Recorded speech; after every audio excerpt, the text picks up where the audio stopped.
시청자 여러분 안녕하십니까. 월요일 뉴스나우 시작합니다. 내란 특검이 윤석열 전 대통령에게 내일 2차 조사를 위해 출석하라고 다시 통보했습니다.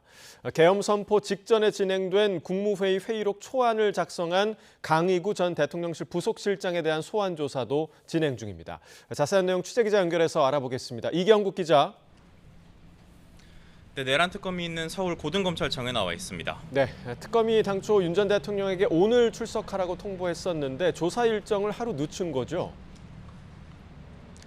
맞습니다. 애초 특검은 윤 전 대통령 측에 2차 조사를 위해 오늘 출석하라고 통보했었는데요.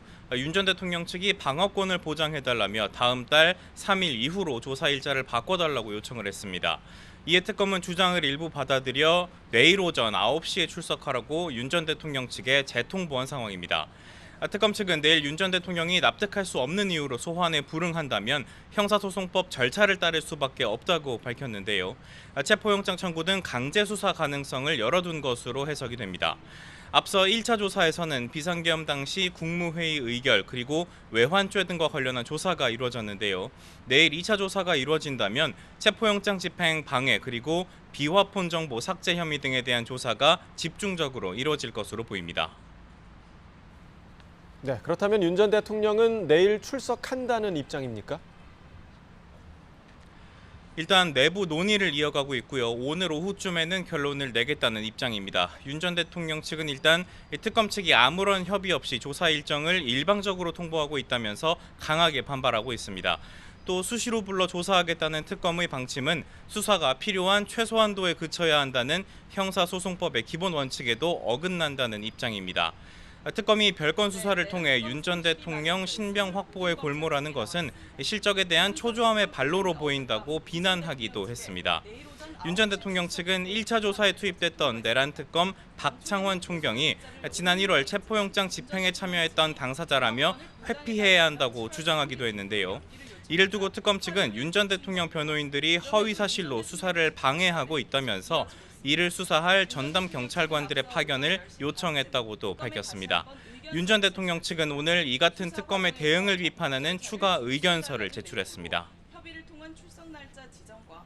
네, 이런 가운데 내란 특검이 오늘 강의구 전 대통령실 부속실장을 불러서 조사하고 있다고요. 맞습니다. 내란 특검은 언론 공지를 통해서 강 전 실장을 불러 조사하고 있다고 밝혔습니다. 강 전 실장은 지난해 비상계엄 선포 직전에 열린 국무회의의 회의록 초안을 작성한 것으로 알려진 인물입니다.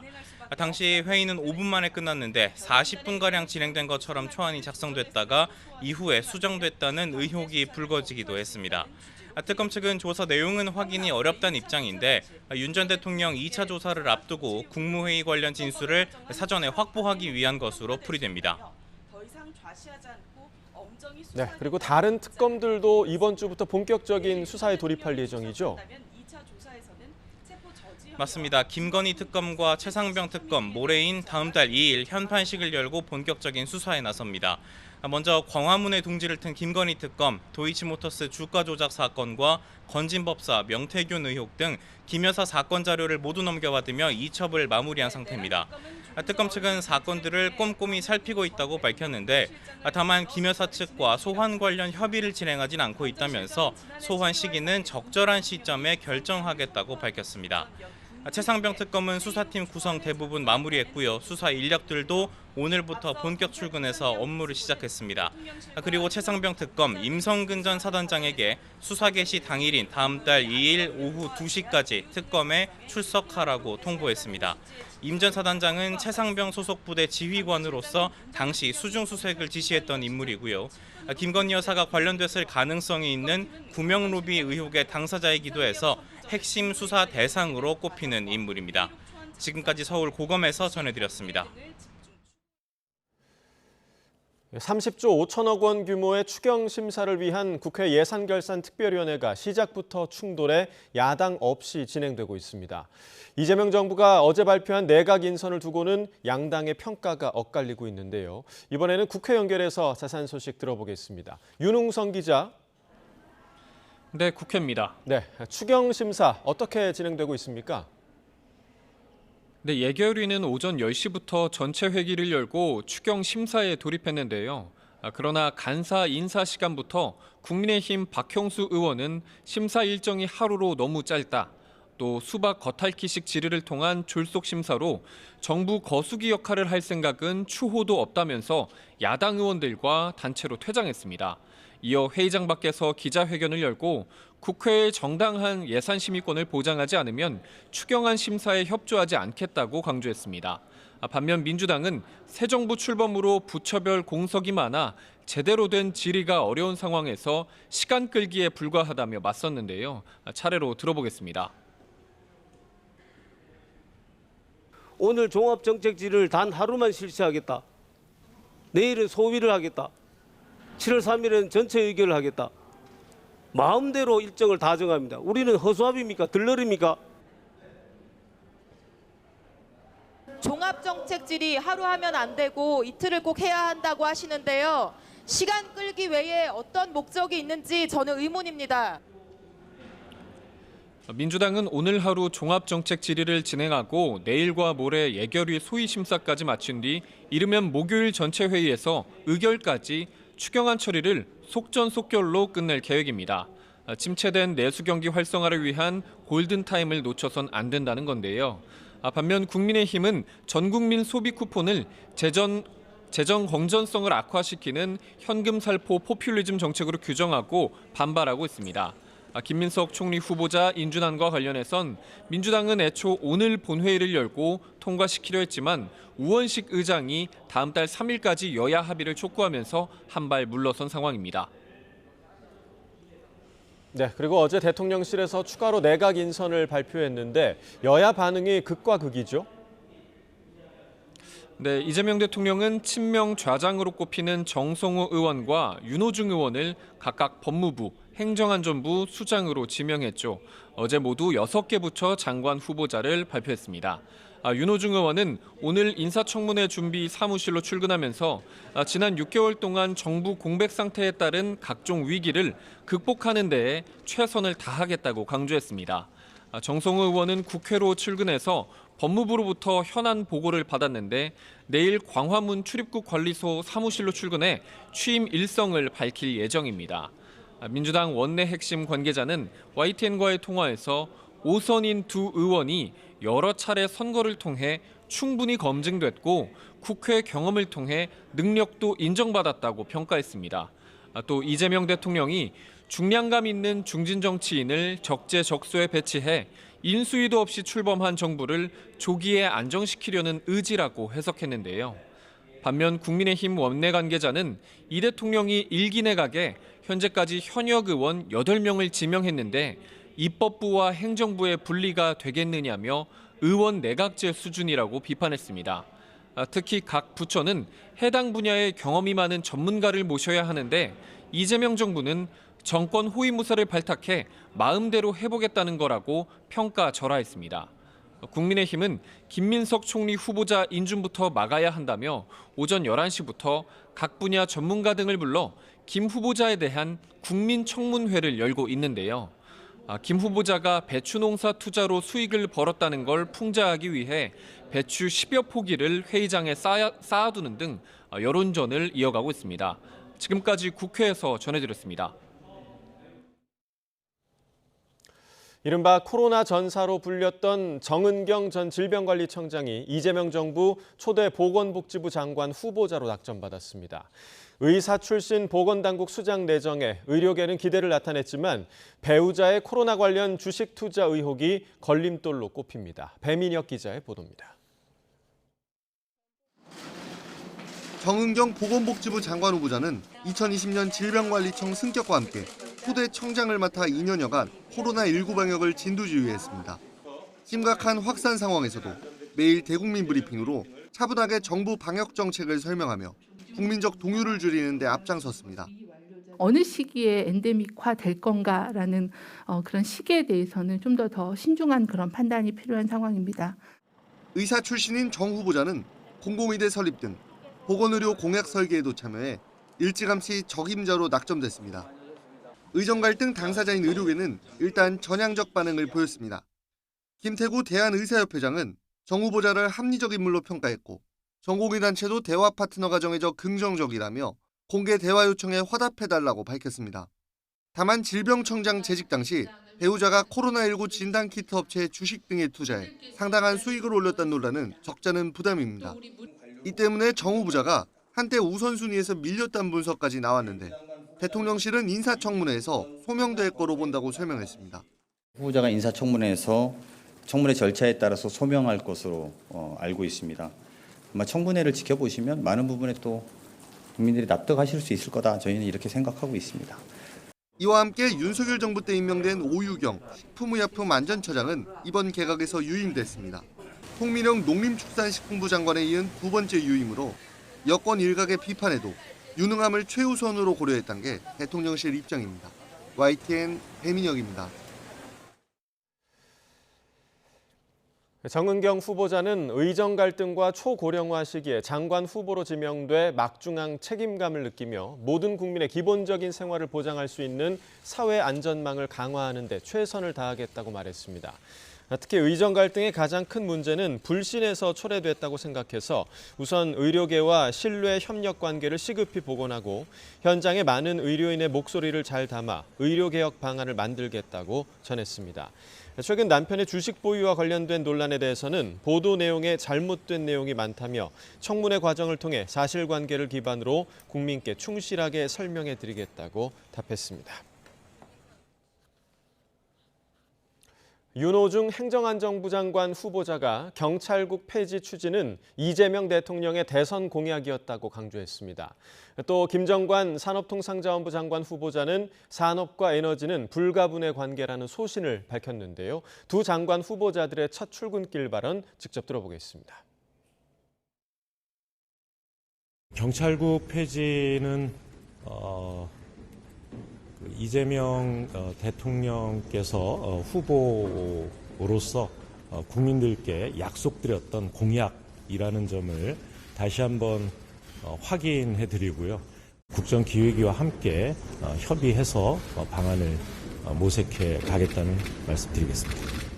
소상공인 자영업자들의 매출로 직접 지원이 되는 형태를 가지고 있다라고 라는 점을 생각을 하면 민생 회복에 꼭 필요한 예산이라는 점 강조하고 싶습니다. 과연 저같이 부족한 사람이 과연 할 수 있을지 하는 그런 마음이었는데요.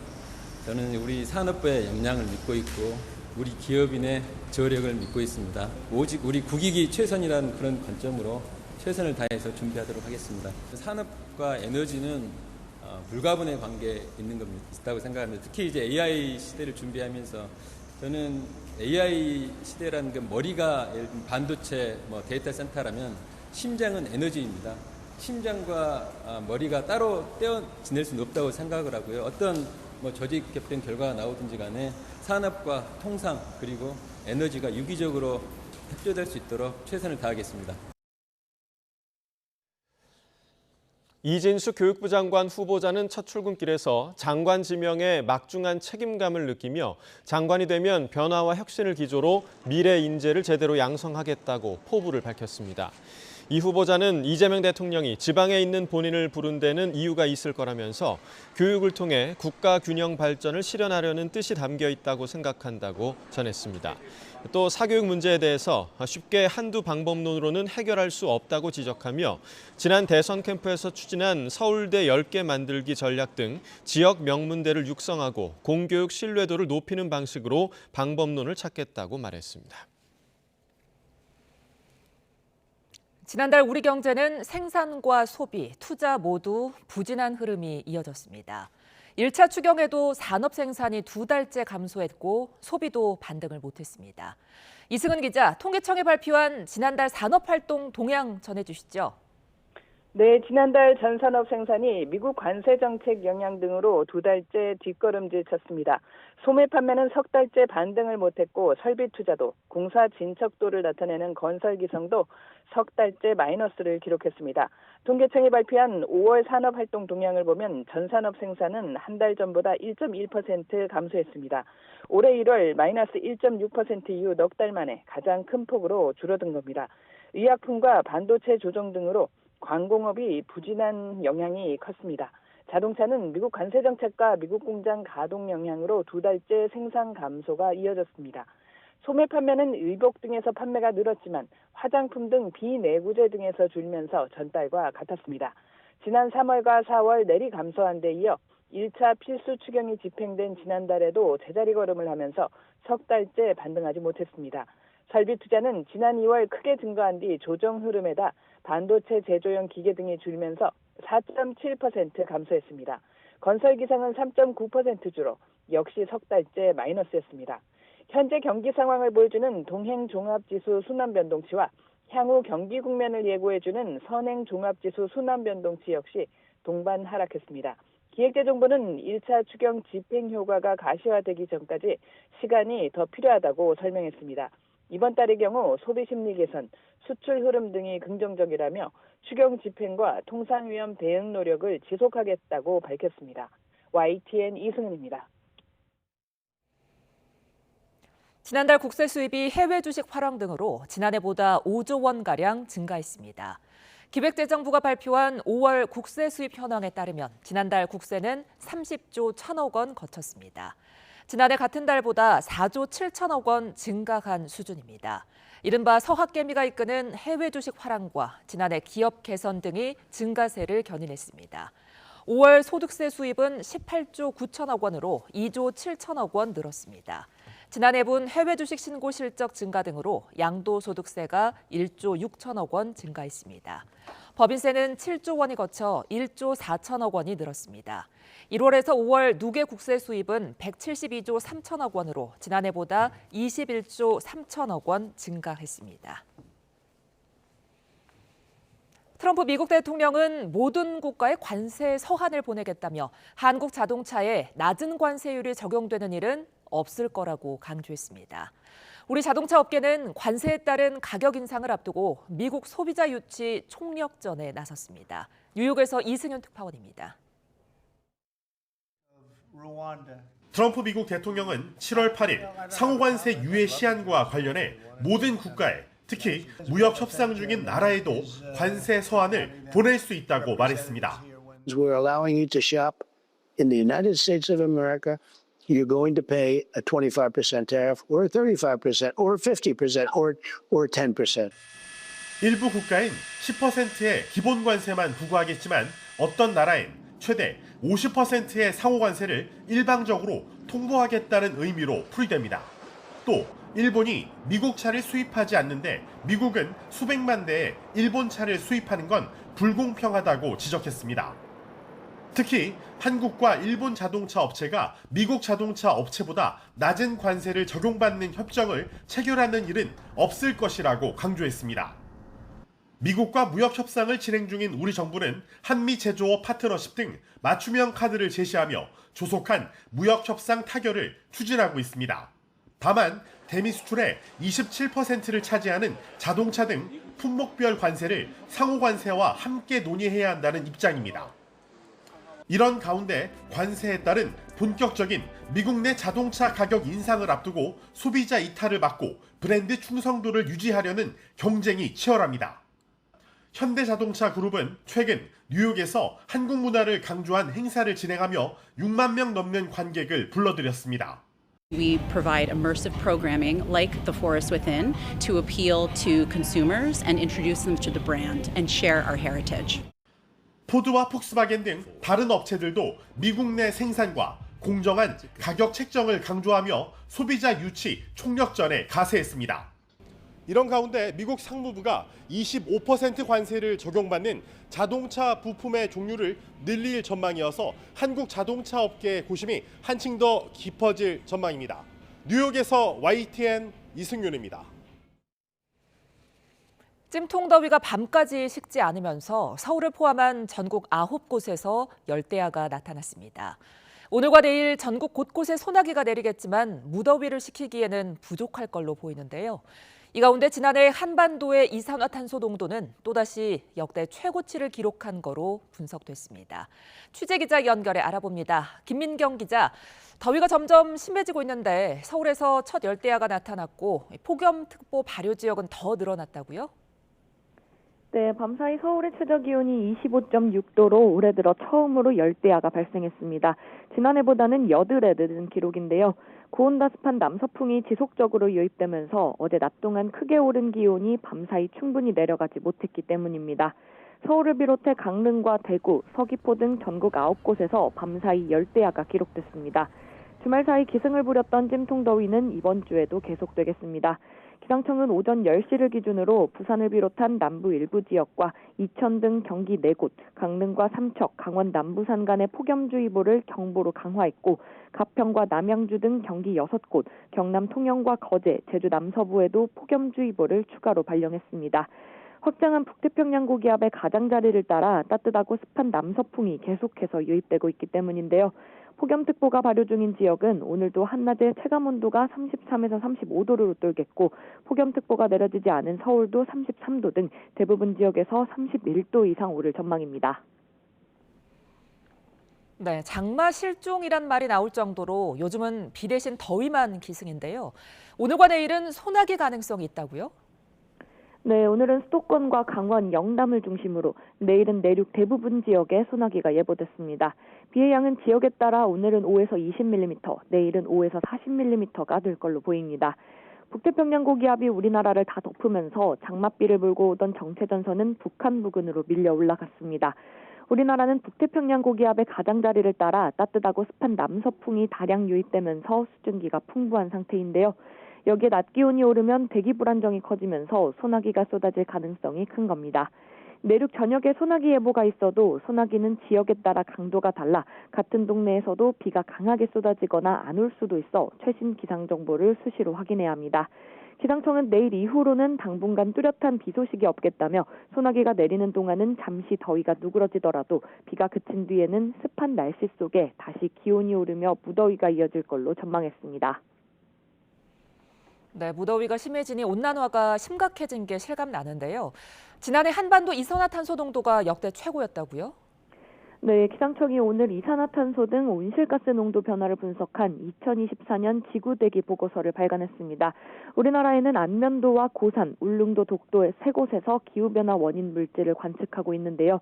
지난해 한반도의 이산화탄소 농도가 안면도에서는 430.7ppm, 고산 429ppm, 울릉도 428ppm으로 모두 역대 최고치를 기록했습니다. 특히 안면도에서는 관측 이래 26년째 상승세를 보이는 가운데 이산화탄소 농도가 전년 대비 3.1ppm 증가해 연간 증가폭이 최근 10년 가운데 두 번째로 컸습니다. 이와 함께 주요 온실가스 중 하나인 메탄과 아산화질소, 육불화학의 평균 농도도 2023년에 이어 지난해 또다시 최고치를 기록한 걸로 나타났는데요. 기상청은 한반도뿐만 아니라 지난해 전 지구 평균 이산화탄소 농도의 상승폭도 최근 10년 사이 가장 크게 나타났다며 갈수록 심해지는 온난화에 대한 대책이 시급하다고 강조했습니다. 지금까지 과학기상부에서 YTN 김민경입니다. 전국 곳곳이 찜통더위에 갇히면서 날씨로 인한 온열 질환자도 점점 늘고 있습니다. 질병관리청 집계 결과 벌써 320명을 넘은 거로 나타났습니다. 이광현 기자입니다. 전국적으로 폭염특보가 확대될 만큼 휴일 내내 푹푹 찌는 날씨였습니다. 아직 6월인데 사람의 체온을 뛰어넘는 더위가 기승을 부리면서 온열 질환자도 늘고 있습니다. 질병관리청이 5월부터 9월까지 운영하는 감시체계에 신고된 온열 질환자는 320여 명으로 30% 가까이가 65세 이상이었습니다. 실제로 전남 곡성에선 대나무를 자르던 80대가 쓰러져 병원으로 이송돼 숨지기도 했는데 고온의 환경에 장시간 노출될 경우 수분과 전해질이 함께 빠져나가면서 열사병이나 열탈진 등으로 이어질 수 있습니다. 두통이나 극심한 피로감을 보이는 온열 질환은 방치될 경우 생명이 위태로울 수 있습니다. 예방을 위해서 적정 체온을 유지하는 것이 가장 중요합니다. 물을 자주 마시되 한 번에 많은 양보다 조금씩 나눠 마시는 것이 좋고 정오부터 5시까지 가장 더운 시간대에는 야외 작업이나 운동도 삼가야 합니다. 땀이 안 나거나 의식이 떨어지거나 했을 때는 빨리 그늘로 옮기고 의식이 있을 때는 물을 먹이고 그렇지 않으면 신고하셔야 되는 게 중요하고요. 특히나 이제 당뇨 환자나 신장이 안 좋거나 탈수 위험 높은 분들이 조심하셔야 됩니다. 7월로 접어드는 이번 주에도 평년보다 높은 무더위에 열대야도 예상되는 만큼 노약자나 만성 질환자들은 더욱 건강 관리에 유의해야 합니다. YTN 이광현입니다.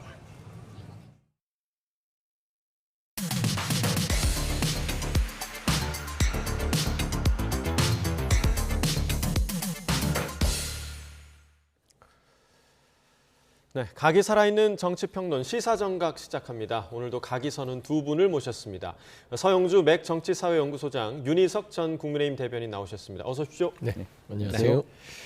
자, 이재명 대통령이 어제 6개 부처 장관 인사를 단행했습니다. 기획재정부, 법무부, 또 행정안전부까지 새 정부 첫 내각의 윤곽이 지금 잡혀가는 상황인데 일단 두 분 어제 인선에 대해서 좀 간단하게 좀 평가를 해주신다면 좀 어떤 점이 좀 주목이 되셨나요? 지난번 인선과 더불어서 같이 봤을 때 굉장히 여전히 실용적인 부분을 많이 추구하고 있다. 예. 그래서 정치적인 안정이 필요한 부분에 있어서는 신속성을 위해서 중요한 지책들, 법무부 장관이라든지 행안부 장관 이런 부분들은 5선의 중진 의원들을 배치를 했고요. 예. 사실상 산자부 장관이라든지 이런 부분에서는 기업인들을 또 거기에다가 배치를 합니다. 물론 이제 관료 출신이긴 하죠. 그다음에 보건복지부 정은경 전 질병관리청장은 코로나 때 모든 국민들이 알 만큼 많은 헌신을 하셨던 분이라서 사실상 여러 가지 측면을 고려했을 때 기업, 정치, 실용 이 모든 부분에 있어서의 어떤 조합이 잘 이루어진 인사하지 않았냐. 조금 더 과하게 표현하자면 흠잡을 데 없는 인사였다.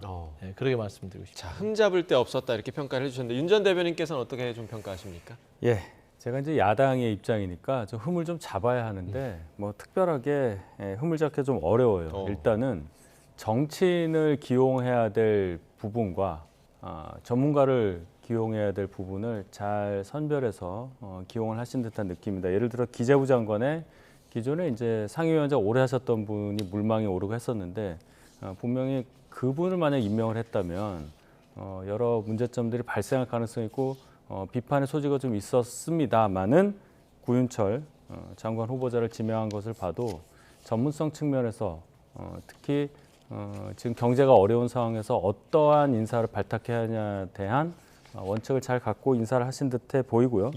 정은경 장관 지명자 같은 경우는 그 배우자의 어떤 주식 투자 문제 때문에 문제가 있을 거라고 예상이 됨에도 불구하고 지명을 했다는 것은 뚫고 나갈 수 있는 자신이 있다 이것도 있겠지만 지금 중요한 게 의료개혁 관련해서 여러 문제가 있는 가운데 가장 적임자를 뽑는 것이 맞겠다. 그런 어떤 문제점에도 불구하고 이 일을 할 수 있는 사람 또 의료계와 또 행정 이 양쪽에서 뭔가 접점을 찾아줄 수 있는 사람으로 하는 게 맞겠다. 이런 판단을 내린 것으로 봐서 일단 청문회 과정을 봐야 되겠습니다만은 면면을 볼 때는 그렇게 비판할 소지가 있는 인사로 보이지는 않습니다. 적어도 이 발표문에서는 그렇습니다. 그 법무부 장관 후보자로 이제 지명된 정성호 의원 같은 경우는 사실 친명계 좌장이다라는 그런 닉네임을 늘 달고 다녔고 이재명 대통령과 사법연수원 동기로 좀 인연이 깊은 것 같은데 이 부분 좀 어떻게 보십니까?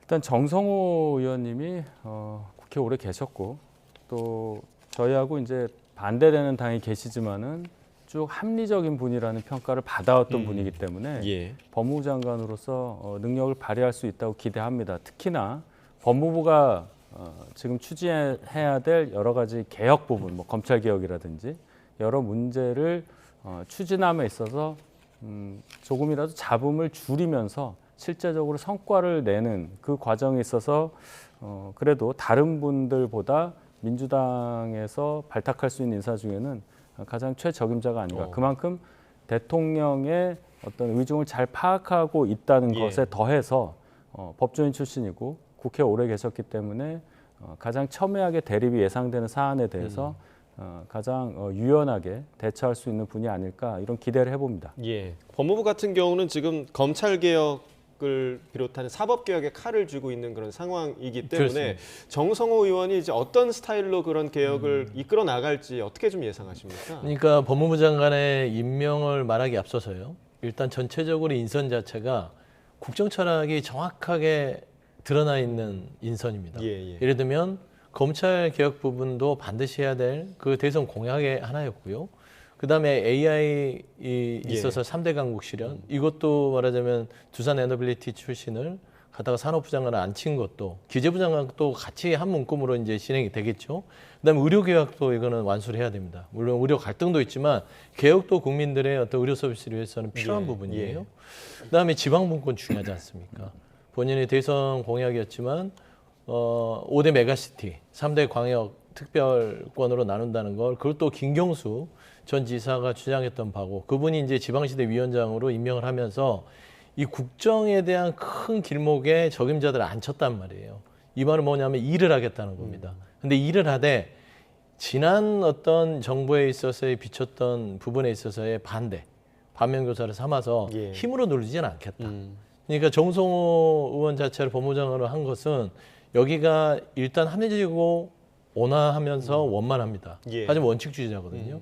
그러니까 이게 검찰 개혁을 힘으로 밀어붙여서 무조건 법을 통과시켜서 고쳐, 따라 이런 게 아니라 그 검찰 내부의 여러 가지 사안들을 봉욱 민정수석 내정자와 함께 얘기를 하면서 뭔가 완급 조절하겠다는 뜻이 비쳐요. 그래서 저는 정성호 법무부 장관 이 내정자 임명이 검찰 개혁에 있어서는 신의 한 수였다. 저는 그렇게 평가하고 싶고요.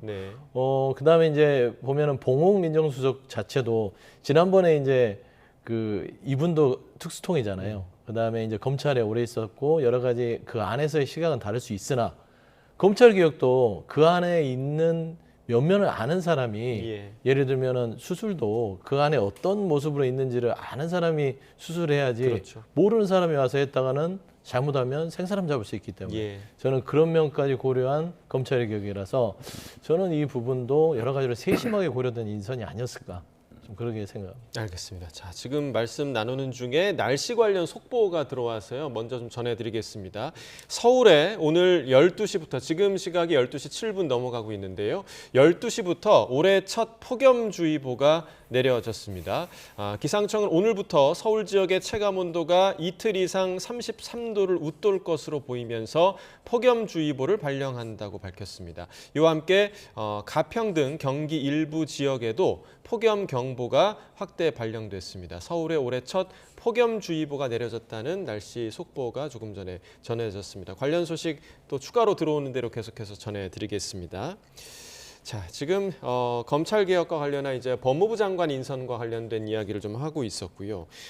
행안부는 어떻습니까? 그러니까 윤호중 의원 인선은 좀 대통령의 어떤 메시지를 담고 있다고 보십니까? 일단 경륜이죠. 특히 윤호중 같은 경우는 원내대표도 했고 비대위원장도 했고 5선 의원입니다. 나름대로 이제 기재 쪽에 많은 상임위 역할을 했으나 행안 쪽에서도 뭐 여러 가지 그 의정 활동을 해왔기 때문에 전체적인 맥락에 있어서의 행정을 하는 능력은 뭐 그렇게 염려할 바는 아닐 겁니다. 안정감을 준다라는 것이고 행정안전부도 사법개혁 이 사법권의 개혁에 있어서의 역할을 해야 되거든요. 경찰국 폐지라든지 이런 부분도 추진해야 되기 때문에 저는 속도감 있는 개혁에 있어서의 안정적인 인선 배치지 않았을까. 그래서 저는 제가 또 다시 한번 말씀드리지만 꼭 신속성이 필요한 데는 5선 의원의 중진 의원들을 배치함으로써 꽤 괜찮은 어떤 판단을 한 거 아닌가 그렇게 생각됩니다. 자, 일관되게 긍정적인 평가를 해주셨습니다. 자, 이번 장관 인선에서는 특히 현역 의원들의 지명이 눈에 띄는데요. 과거 정부와 비교해서는 어땠는지 잠깐 좀 알아보도록 하겠습니다. 자, 정부의 19개 부처 가운데서 17개 부처 장관 후보자가 현재 지명이 된 상황입니다. 이 가운데서 7명의 후보자가 현직 국회의원이고요. 여기에 김민석 국무총리 후보자까지 더하면 국무위원의 44.4%가 현역 의원으로 채워지는 셈입니다. 아직 지명되지 않은 문화체육관광부와 국토교통부 장관 후보자가 현역 의원이 아니라고 가정을 해봐도 그 비율은 40%에 달합니다. 있습니다. 자, 그렇다면 역대 정부는 어땠을까요? 가깝게는 문재인 정부가 31.5%로 비교적 높은 비율이었고요. 이명박, 박근혜 정부가 20%대, 또 노무현, 윤석열 정부는 10%대였습니다.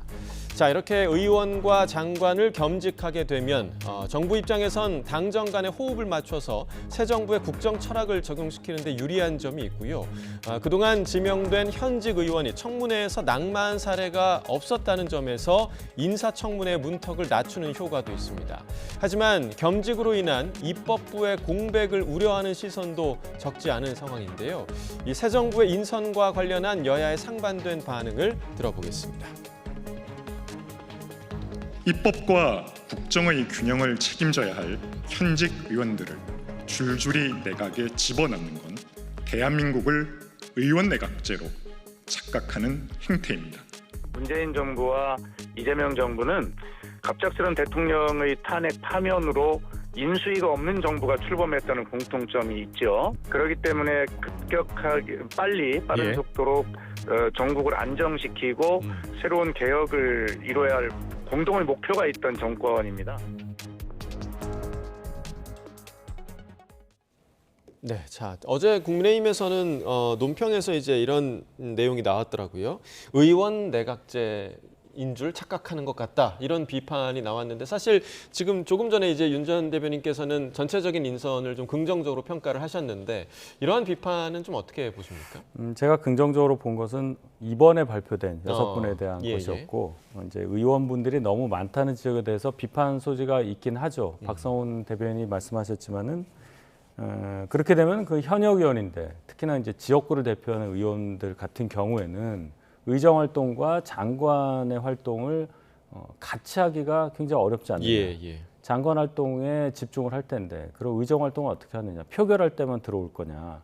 그러면 본인을 뽑아준 지역 구민에 대한 민원이라든지 행정 상황, 입법 상황 이런 것들은 거의 못하게 되니까 그분들로서는 실질적으로 의원을 뽑았는데 의원에 의한 어떤 서비스를 받지 못하는 게 되니까 그것을 보완할 방법이 없다면 비판받아 마땅하다, 이제 이런 얘기를 하는 거죠.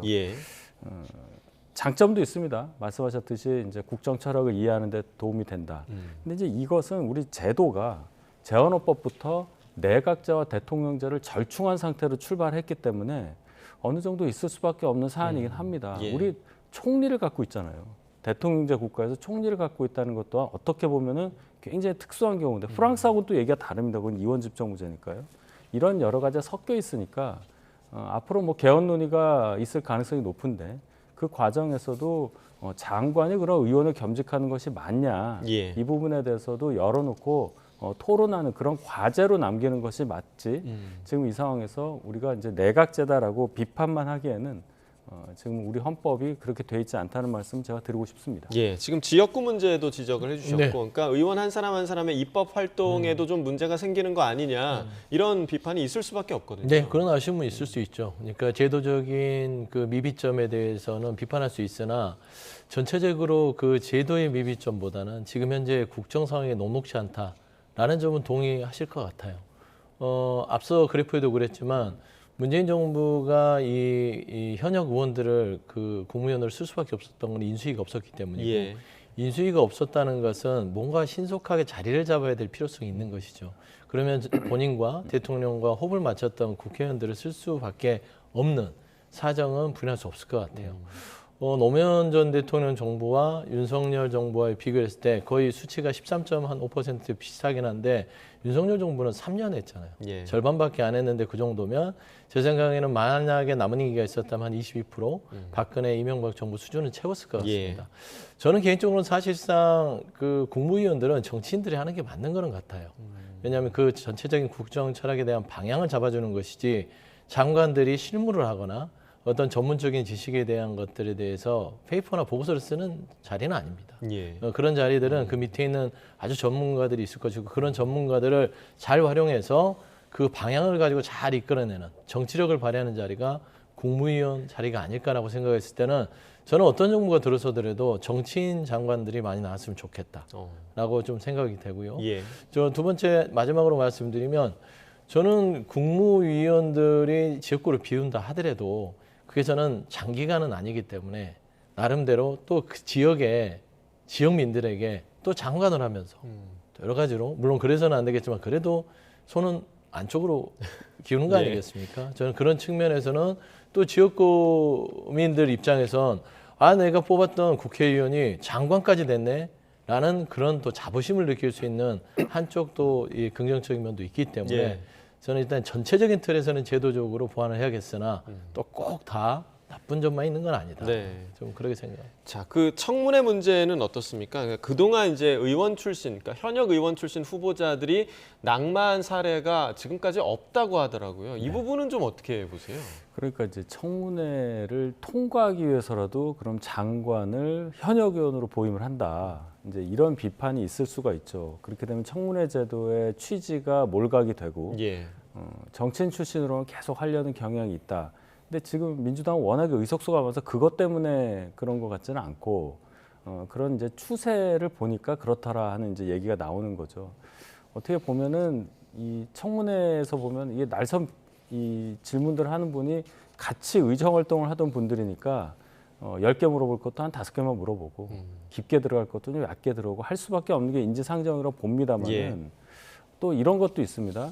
국민에 의해서 선출된 분이기 때문에 민주적 정당성을 갖고 있는 분에게 아무리 인사청문회를 하더라도 낙마할 정도의 어떤 정당성을 청문위원이 어떤 질문과 어떤 비판을 통해서 확보할 수 있느냐 이런 문제도 있는 거거든요. 그래서 여러 가지로 종합적으로 봐야 할 것입니다. 지금까지 현역 국회의원이 정말 한 명도 낙마하지 않았다는 것은 어떻게 보면은 제도 개선에 문제가 있어 보인다는 지적을 받을 수 있는 거기 때문에 아까 말씀드렸듯이 국무위원을 현역으로 보임하는 문제와 함께 정치권이 좀 더 수기를 해야 될 그럴 과제로 저는 생각합니다. 네.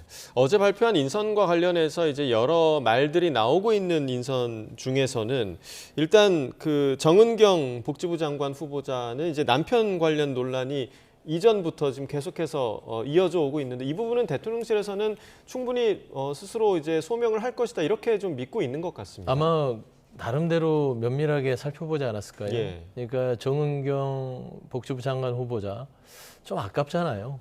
그러니까 의료 쪽이나 보건복지 분야에 있어서 본인이 가지고 있는 역량이 물론 이제 남편에 대한 그 부적절한 보도에 대해서는 어떻게 이제 국민이 납득할 수준에 있어서 해명이 되느냐가 이제 관건이 되겠죠. 오늘 아침에도 뭐 이렇게 잘못된 부분이 많다 이렇게 얘기를 했더라고요. 그렇죠. 그러니까 이제는 국민들의 심판대에 올라서는 겁니다. 그래서 이제 능력이 한 9라면 이런 부분이 1인데 1 때문에 또 9를 버릴 수 없는 고민들을 했을 거라고 보고 또 정은경 장관 후보자가 본인이 국민들의 눈높이에 납득이 될 만한 해명을 하겠다고 했으니 아마 그를 믿고 인선한 게 아닌가 싶어서 이 복지부 장관 청문회는 한번 지켜보고 정말 국민이 납득할 정도 수준이 아니라면 뭐 계속 할 수 있겠습니까? 하지만 저는 그 능력이 약했기 때문에 그 능력에 비해서 그 지금 문제가 불거진 부분들이 크게 국민들 눈에 벗어나지 않았으면 좋겠다라는 개인적인 생각을 가지고 있습니다. 네. 그리고 어제 그 장관 인사 외에도 일부 이제 차관 인사도 있었는데 법무부 같은 경우는 이진수 대검 형사부장이 이제 차관에 임명이 됐습니다. 그런데 조국 혁신당에서 지금 비판의 목소리를 크게 내고 있더라고요. 네. 그러니까 친윤 검사다라는 얘기를 하고 있던데요. 친윤 검사라고 하면 일단 이제 특수부라는 곳에서 근무를 좀 오래 했던 분.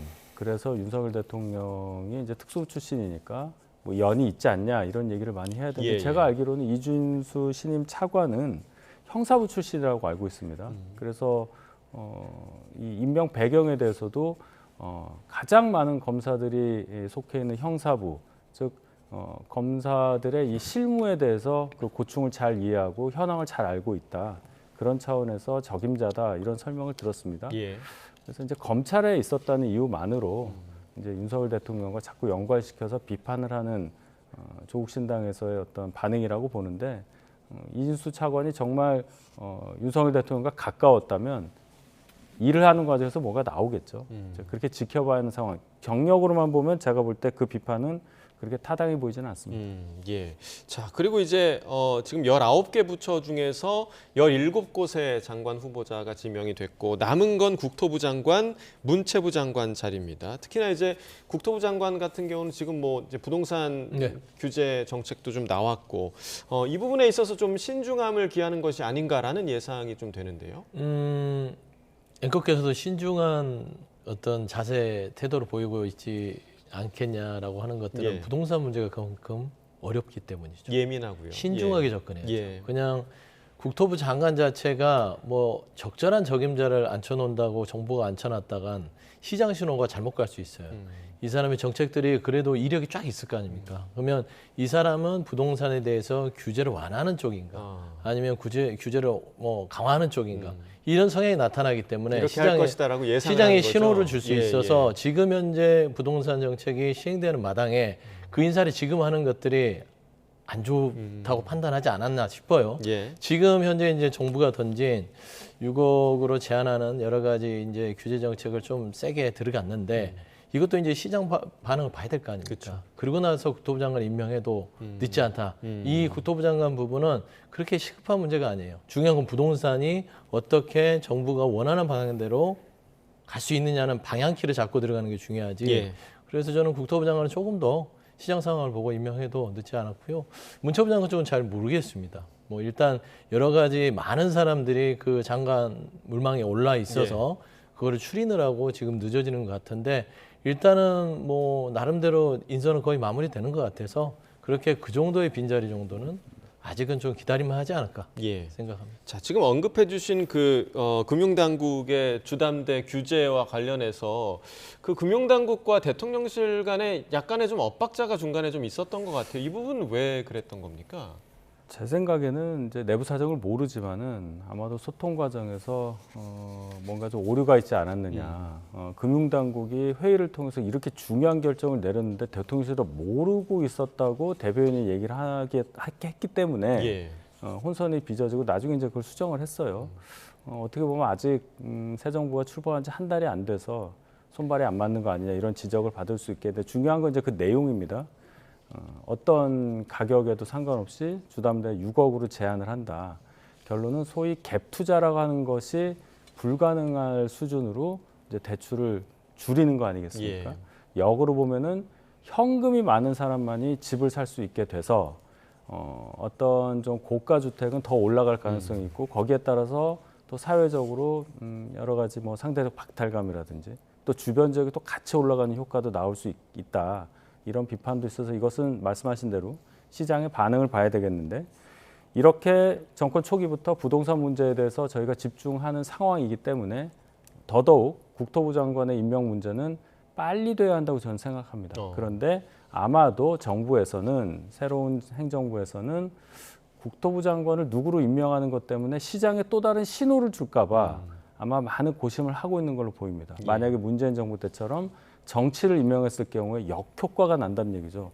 진보 정부가 들어섰을 때는 집값이 오른다는 것 때문에 또 뭔가 나올 수 있을 것 같고 그래서 저는 정치적으로 중립적인 이 부분에 대해서 좀 식견을 가진 그런 뭐 학자가 국토부 장관을 할 수도 있는 거고 물론 꼭 국토부의 임무가 집값 잡는 것만 있는 건 아니지만은 현 상황에서 보면 이 부분에 있어서는 정치인의 입각이 지금으로서는 별로 바람직해 보이지 않는다. 개인적인 의견입니다. 네, 자 이제 남은 장관 자리 어떤 인물들이 인선이 될지 조금 지켜봐야 할 대목인 것 같고요.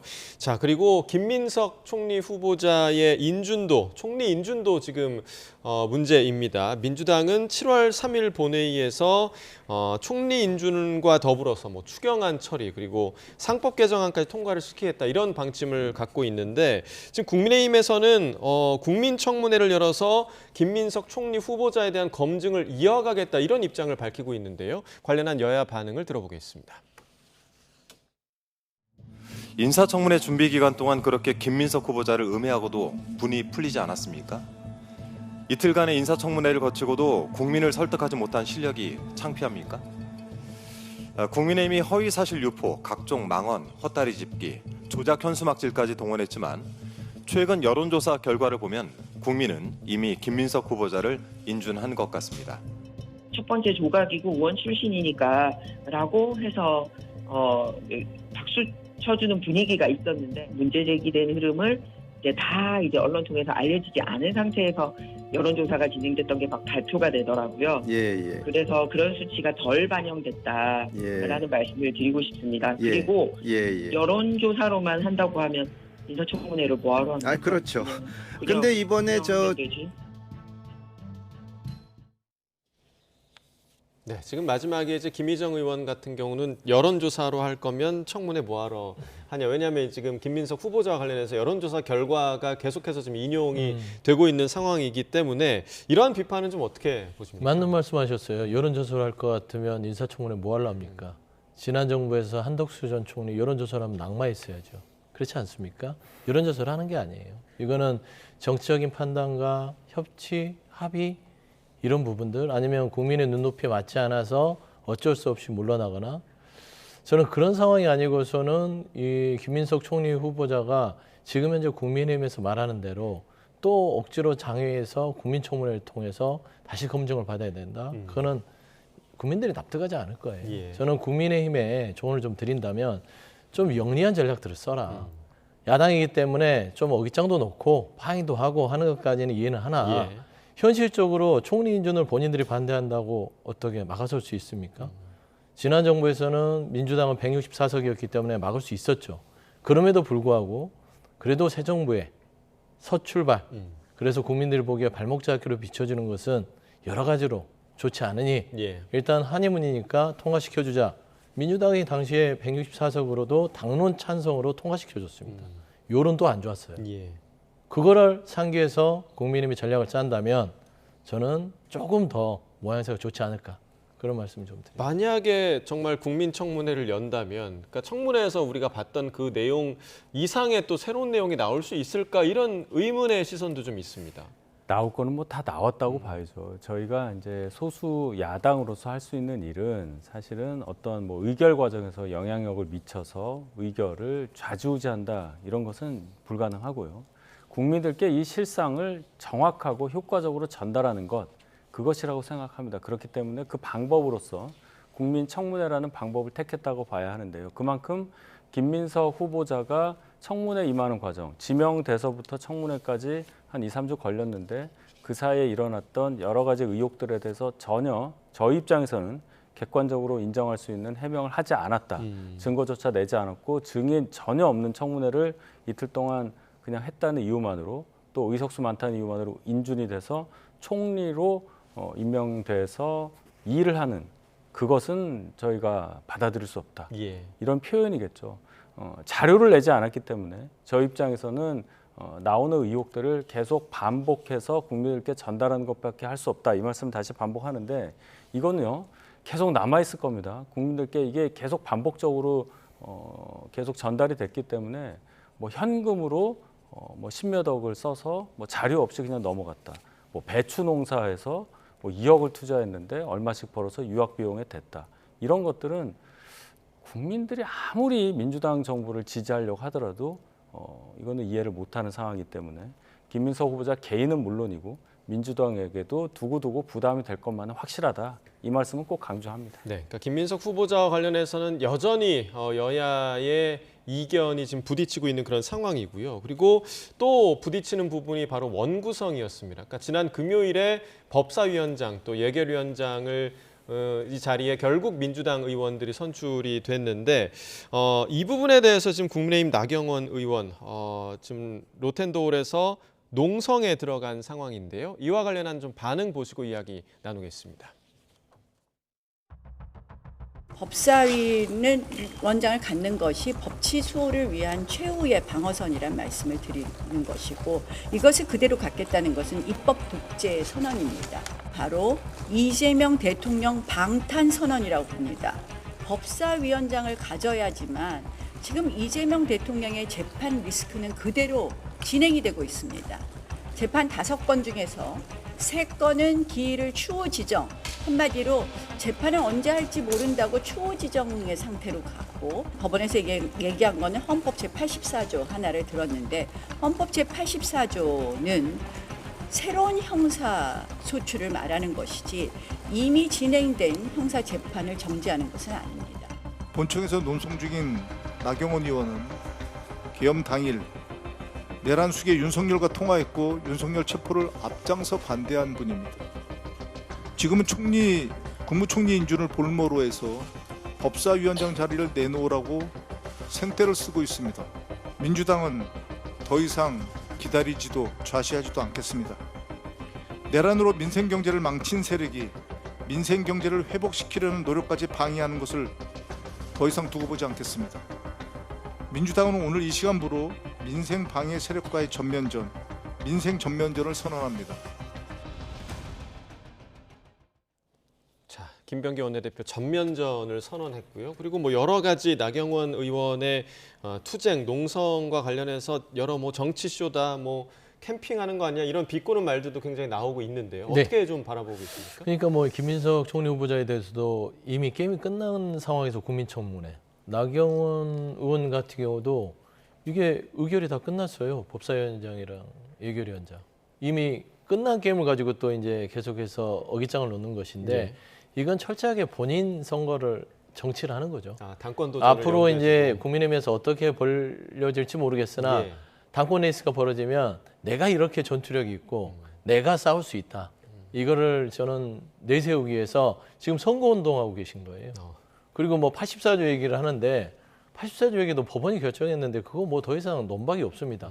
저는 좀 국민의힘의 나경원 의원이나 나머지 송원석 원내대표 등등 좀 딱한 마음이 드는 게 본인들부터 스스로 개혁하고 변한 다음에 얘기를 해야 국민들이 받아들여주지 무슨 재판을 연기했네 만에 본인들 당시에 김병기 원내대표 얘기했지만 윤석열 전 대통령 관저 앞에 가서 체포영장 막았었던 44명 중에 대다수가 지금 지도부입니다. 예.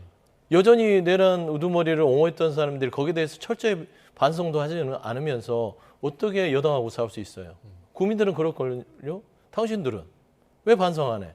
그것부터 반성하고 뒤로 물러나서 그리고 나서 다시 돌아오든지 해야지 여전히 윤석열 전 대통령에 대해서 비호하고 방어하고 탄핵을 반대하고 계엄날 전화했던 이런 부분에 있어서 전혀 해명하지도 않고 반성하지도 않으면서 무슨 국민의힘이 민주당과 싸울 수 있겠냐라는 측면에서는 아무리 저렇게 해도 국민들한테는 전혀 신뢰를 받을 수 없는 행동들이다. 예. 그래밖에 안 보입니다. 반성하지 않는다. 그리고 심지어는 선거운동하는 거다라고 얘기를 해주셨는데 그러니까 지금 이 농성을 순수하게 바라보지 않는 분들이 상당히 좀 많은 것 같아요. 뭐 순수하게 바라보든 안 보든 그래도 저희 당 내에서 이렇게 민주당의 일방적인 원구성이라든지 여러 사안에 대해서 저희 당 국정 파트너로 정말 인정하는지 안 하는지 모를 만한 이런 일들에 대해서 몸을 던져서 투쟁하는 분도 나경원 의원만큼 되는 분이 없어요. 그런 부분은 당내에서 분명히 평가를 받는 것이고 틀린 말씀하신 거 없습니다. 민주당이 이렇게 일방적으로 원구성 처리를 하면은 결국 이재명 정부에게 도움이 될 건 하나도 없고 저희가 아무리 의석수 적어도 그래도 100석은 넘어요.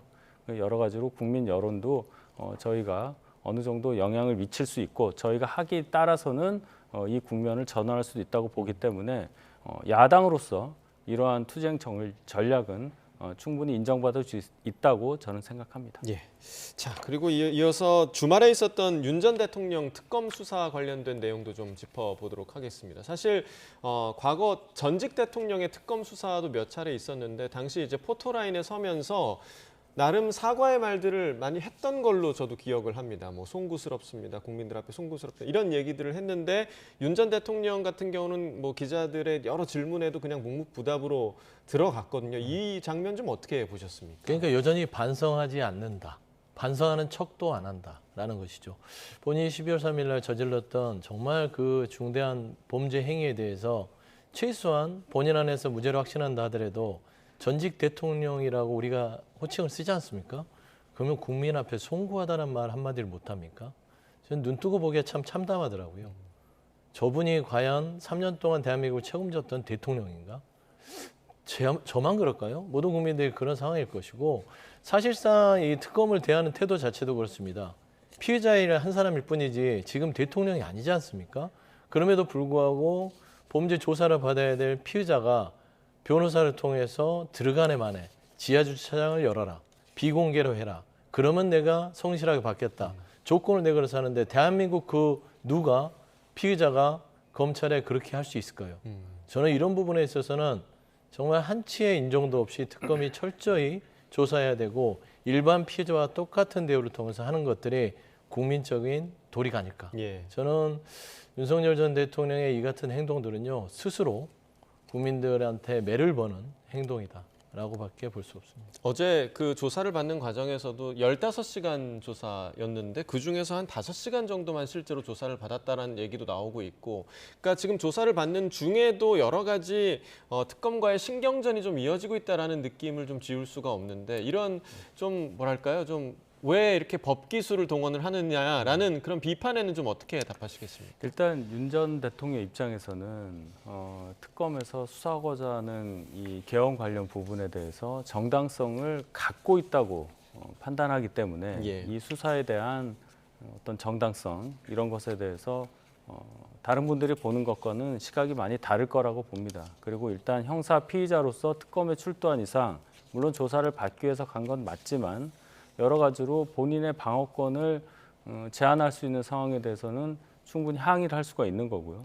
그 과정에서 뭐 여러 가지 기싸움 같은 그런 모습이 연출되는 것으로 저는 생각을 합니다. 왜 출두 과정에서 국민들께 메시지를 내지 않느냐. 그래도 국민 앞에는 적어도 어느 정도의 송구하다는 그러한 어떤 발언이 있었어야 하지 않느냐는 예. 지적에 대해서는 저도 일견 아쉽게 생각합니다마는 조만간 윤 대통령이 이 특검 수사와 관련해서 국민들께 본인의 생각을 말씀드릴 그럴 기회가 있을 것이라고 생각합니다. 예.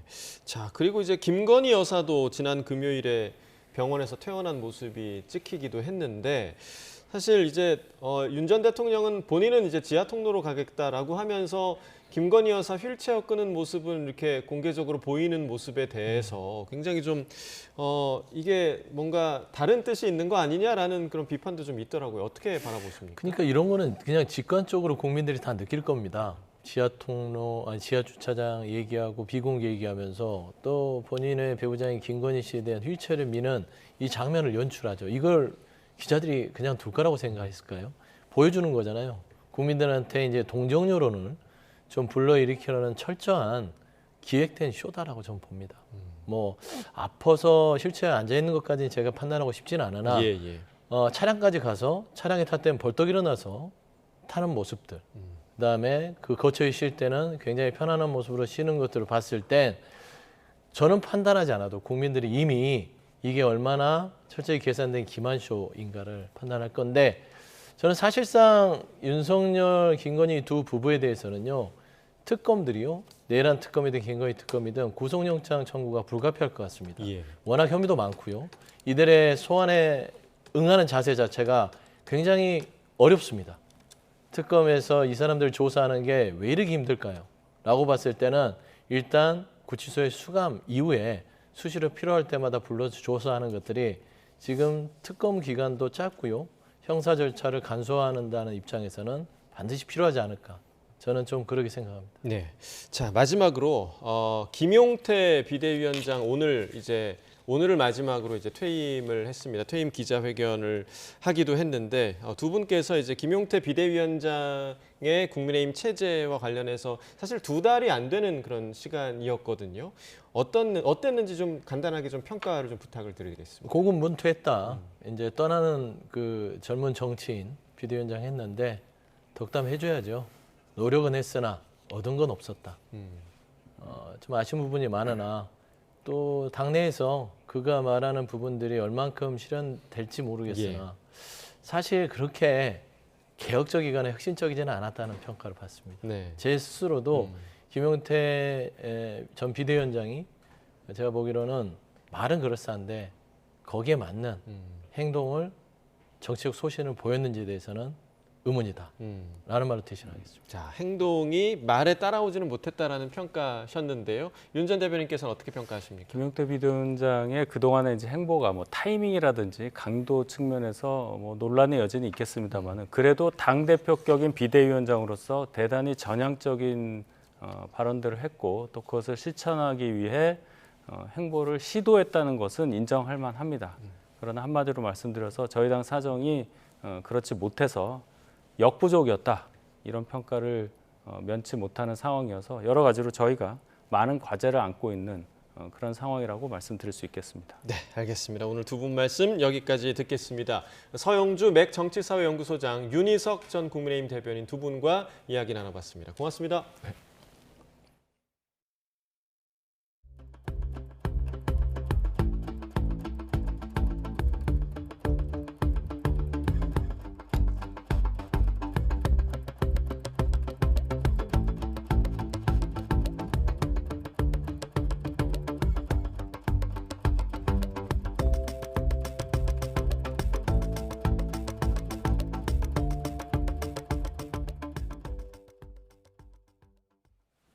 네, 다음 소식입니다. 찜통더위가 심해지면서 서울에도 올해 처음으로 폭염주의보가 내려졌습니다. 기상청은 오늘부터 서울도 체감온도가 이틀 이상 33도를 웃돌 것으로 보여 폭염주의보를 발령했다고 밝혔습니다. 올해 서울의 폭염주의보는 지난해보다 11일 늦은 기록입니다. 이와 함께 가평과 광주 등 경기 일부 지역에도 폭염경보가 내려지면서 일부 소수 지역을 제외하고는 전국 대부분의 폭염특보 영향권에 들었습니다. 기상청은 오늘과 내일 내륙 곳곳에 소나기가 내리며 일시적으로 더위가 누그러질 수 있지만 비가 그친 뒤에는 습한 날씨 속에 다시 기온이 오르면서 이번 주 내내 무더위가 이어질 것으로 전망했습니다. 네, 이렇게 찜통더위가 밤까지 식지 않으면서 서울에서도 첫 열대야가 나타났습니다. 기상청은 밤사이 서울의 최저기온이 25.6도로 올해 처음으로 열대야가 발생했다고 밝혔습니다. 올해 서울의 첫 열대야는 지난해보다 여드레 늦은 기록입니다. 서울을 포함해 강릉과 대구, 서귀포 등 전국 9곳에서 밤사이 열대야가 기록됐습니다.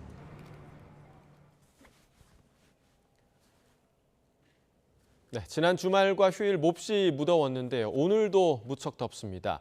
폭염에도 농가에서는 밭일을 하는 손길이 분주하다고 하는데요. 현장 취재기자 연결해서 들어보도록 하겠습니다. 이명준 기자. 네, 경남 창녕군 영산면에 나와 있습니다. 네, 임 기자 지금 나가 있는 곳이 어디입니까? 네, 제가 나와 있는 곳은 경남 창녕에 있는 감자밭입니다. 한창 감자를 수확할 시기인데요. 봄에 심은 감자를 수확하는 겁니다. 지금은 점심시간이라 일하는 모습은 보이지 않습니다. 이곳 감자밭에선 오늘 아침 7시부터 일을 시작했다고 합니다. 감자를 1톤짜리 자루에 담는 작업이 오전 내내 이어졌는데요. 인부들을 가장 힘들게 하는 건 더위입니다. 가만히 서 있어도 땀이 나는 날씨 속에서 바늘까지 하다 보니 땀은 비 오듯 쏟아집니다. 연신 땀을 닦아내고 물도 마셔보지만 더위를 쫓아내기엔 역부족입니다. 이곳 창녕은 지난 주말과 휴일에 폭염특보가 내려졌는데 오늘도 폭염경보가 발효된 상태입니다. 창녕뿐 아니라 전국 곳곳에 폭염특보가 발령됐습니다. 폭염특보가 발효된 남부지방 등에는 최고 체감온도가 33도 내외로 올라 매우 무덥겠습니다. 온열 질환 발생 가능성이 높으니 야외 활동과 외출은 자제하시고요. 이곳 감자밭처럼 논과 밭 등에선 체감온도가 더 높을 수 있어 각별히 조심하셔야겠습니다. 수시로 물을 마셔 수분을 보충하고 오랜 시간 일하는 것은 피하시는 게 좋겠습니다. 지금까지 경남 창녕에서 YTN 이명준입니다. 폭염과 장마를 오가는 날씨가 몰고 온 불청객이 또 있죠. 붉은 등 우단 털파리, 이른바 러브버그입니다. 지난 주말 SNS에 한 등산객이 올린 대양산 영상이 주목을 끌었는데요. 러브버그의 사체가 등산로 휴게 공간을 뒤덮은 사진에 아스팔트인 줄 알았다는 댓글이 이어지기도 했습니다. 러브버그, 익충으로 알려졌지만 과도한 출몰에 민원이 속출하고 있는데요. 단순한 불쾌감 정도가 아니라 지나가기만 해도 입과 코로 들어갈 정도로 개체수가 늘어 관리가 필요하다는 겁니다. 지난해 서울시에 들어온 러브버그 관련 민원은 9,296건으로 1년 전과 비교하면 2배로 급증했습니다. 최근에 급격한 개체수 증가 원인으로는 기후변화가 꼽힙니다. 오키나와나 동남아 아열대 지역에 주로 서식했지만 3년 전부터 우리나라도 이른 폭염과 장마의 영향으로 왕성한 활동 서식지가 돼버린 거죠. 생존 기간이 짧아서 7월 중순부터 급격히 감소하기 때문에 2주만 참으면 괜찮다고는 하지만 이 정도면 방역이 필요한 게 아니냐는 의견도 나옵니다. 전문가들은 신중한 입장입니다. 자칫 생태계를 교란할 수 있기 때문인데요. 앞서 지난 3월 서울시의회도 러브버그를 겨냥해 대규모 곤충 출몰을 관리, 방지할 수 있는 조례안을 공포했지만 우선은 친환경 방제에 무게를 두는 분위기입니다. 올해도 2주일은 더 러브버그와 공생해야 하는 시민들, 인터넷엔 대처법이 공유되고 있는데요. 무채색의 어두운 색 옷을 입으면 몸에 달라붙는 것을 줄일 수 있고 야간엔 조명의 밝기를 낮추고 실내에 들어가기 전엔 머리와 옷을 가볍게 털어주는 게 좋습니다. 또 살충제 대신 물을 뿌려서 퇴치하고 터트려서 잡을 경우엔 체내 산성으로 인해 얼룩이 남을 수 있고 차량은 부식할 수 있으니 주의가 필요하다고 하네요. 때이른 폭염으로 몸살을 앓는 건 우리나라뿐이 아닙니다. 미국과 유럽 등 세계 곳곳에서 섭씨 40도 안팎의 폭염에 신음하고 있는데요. 탄소 배출이 한계에 임박했다는 경고도 나옵니다. 이 소식은 유투권 기자가 보도합니다. 유럽의 때이른 폭염은 지난달 중순부터 시작됐습니다. 북극에 가까운 아이슬란드에서 최고 기온이 26도를 넘어서며 사상 최고치를 기록했습니다. 이어서 스페인과 포르투갈에서 40도 안팎까지 기온이 오르더니 이달 들어선 유럽 전체가 폭염에 시달리고 있습니다. A ver, en Madrid siempre hace muchísimo calor. Lo que me sorprende es que haga tan pronto. O sea, aún estamos en julio, agosto, perdón. Suelen ser horribles, pero ya. 각국 정부가 일찌감치 비상태세에 들어간 가운데 그리스를 포함한 남부에선 산불까지 확산하고 있습니다. 한 해 4만 4천 명에 이르는 폭염 관련 사망자가 급증하지 않을까 우려도 커지고 있습니다. 대서양 너머 캐나다와 미국에서도 이달 중순 40도를 넘는 더위가 나타나 수억 명이 영향을 받았습니다. 남아시아와 중동도 기록적인 폭염에 신음하고 있고 시베리아 극동 지역의 기온은 40도에 육박하기도 했습니다. 과거보다 길어지는 여름은 관측 기록에서도 뚜렷하게 확인되고 있습니다. 20세기 마지막 20년간 북반구의 평균 기온이 21도를 넘는 기간은 한 달여 정도였지만 역사상 가장 뜨거웠던 지난해엔 84일에 이르렀습니다. 올해도 이달 하순부터는 21도를 넘어선 것으로 추정됩니다. And with a warming climate, you get more moisture. You start increasing the frequency of a lot of things. Heat is definitely a killer. 이런 가운데 지금처럼 온실가스를 배출하면 3년 뒤엔 한계치를 완전히 넘어설 거란 연구 결과가 나왔습니다. 60여 명의 과학자들이 분석한 결과 지구 전체의 온도 상승을 1.5도 미만으로 억제하기 위해 남은 탄소 허용치는 1,300억 톤뿐이었습니다. 지난해 전 세계 온실가스 배출량은 다시 늘어나 420억 톤에 이르렀습니다. At 1.5 or at 2 degrees, we now expect higher risks to ecosystems, to poor populations, for tipping points to happen. 파국이 임박했다는 경고가 나오고 있지만 잇따른 전쟁과 트럼프 대통령의 집권 등으로 인류의 대응은 오히려 후퇴하고 있습니다. YTN 유투원입니다. 사건 사고 소식입니다. 어젯밤 서울 신림동에서 흉기 난동이 벌어져 경찰이 수사에 나섰습니다. 곳곳에서 차량 화재도 잇따랐습니다. 오승훈 기자입니다. 편의점 앞 경찰차와 소방차가 서 있고 지나가던 행인도 발걸음을 멈춰 세웁니다. 어제 저녁 8시 40분쯤 서울 관악구 신림동 빌라에서 흉기 난동 신고가 접수돼 경찰이 수사에 나선 겁니다. 집 안에 있다가 방에 있다가 밖에서 무슨 소리가 나서 나가봤더니 강도가 있었다. 그 다음에 도망쳐 나와서 신고를 했다. 집안에 있던 20대 남성이 어깨에 상처를 입고 신고하러 밖으로 나가던 30대가 발목을 다쳤는데 생명에 지장은 없는 거로 파악됐습니다. 가해자로 추정되는 남성은 6층 높이 옥상에서 떨어져 심정지 상태로 발견됐습니다. 경찰은 초인종 소리에 문을 열어줬다가 변을 당했다는 진술을 토대로 정확한 경위와 범행 동기를 조사하고 있습니다. 갓길에 서 있는 승용차에 불길이 치솟습니다. 어젯밤 11시쯤 서울 올림픽대로에서는 동작대교 부근을 지나던 승용차에 불이 났습니다. 불은 30분 만에 꺼졌고 운전자가 미리 대피해 다친 사람은 없었습니다. 비슷한 시각 충남 서산에서는 승용차가 고라니를 피하려다 가드레일을 들이받는 사고가 났습니다. 차에 불이 붙으면서 소방서 추산 4천여만 원의 재산 피해가 났습니다. YTN 오승훈입니다. 어제 서울 신림동 빌라에서 벌어진 흉기 난동 사건과 관련해 옥상에서 떨어져 숨진 30대 남성 용의자 A씨가 피해자들과 같은 건물에 살고 있었던 거로 파악됐습니다. 서울경찰청 관계자는 오늘 정례 기자간담회에서 피해자들의 치료가 끝나는 대로 정식 조사할 계획이라며 이같이 말했습니다. 이 관계자는 또 A씨가 경찰의 수색을 위해 옥상에 올라가자마자 투신한 걸로 보인다며 서로 대치한 상황은 아니었다고 덧붙였습니다. 경찰은 용의자가 숨져 공소권 없음으로 사건이 종결돼도 피해 발생 경위 등 필요한 수사를 이어갈 계획입니다. 제주 서부경찰서는 항공기에서 난동을 부린 혐의로 40대 여성 A씨를 구속했습니다. A씨는 그제 오후 김포발 제주행 항공기에서 여성 승무원에게 폭언과 폭행을 저지르고 비상구 쪽으로 달려가는 등 50분 동안 난동을 부린 혐의입니다. 경찰 조사 결과 A씨는 음주나 약물을 가지는 않았던 거로 확인됐습니다. 오늘 새벽 2시 반쯤 세종시 고운동에 있는 아파트 3층에서 보관 중이던 무선 조종 자동차 배터리에서 불이 나 10여 분 만에 꺼졌습니다.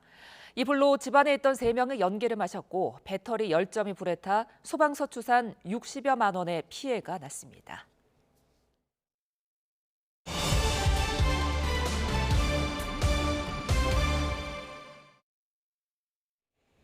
지난주 금요일 정부가 6억 원 이상 주택담보대출을 금지하는 고강도 대출 규제를 내놨습니다.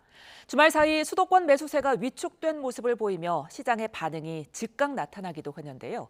부동산 관련 내용 김인만 부동산경제연구소장과 함께 이야기 나눠봅니다. 안녕하십니까? 안녕하세요. 예, 정부가 이렇게 고강도 대출 규제를 내놨는데 이 규제로 서울 아파트 74%가 영향을 받는다 이런 분석이 나왔네요. 네, 뭐 대출 한도가 줄어들 것으로 부동산 알리사 조사 결과가 나왔는데요. 예.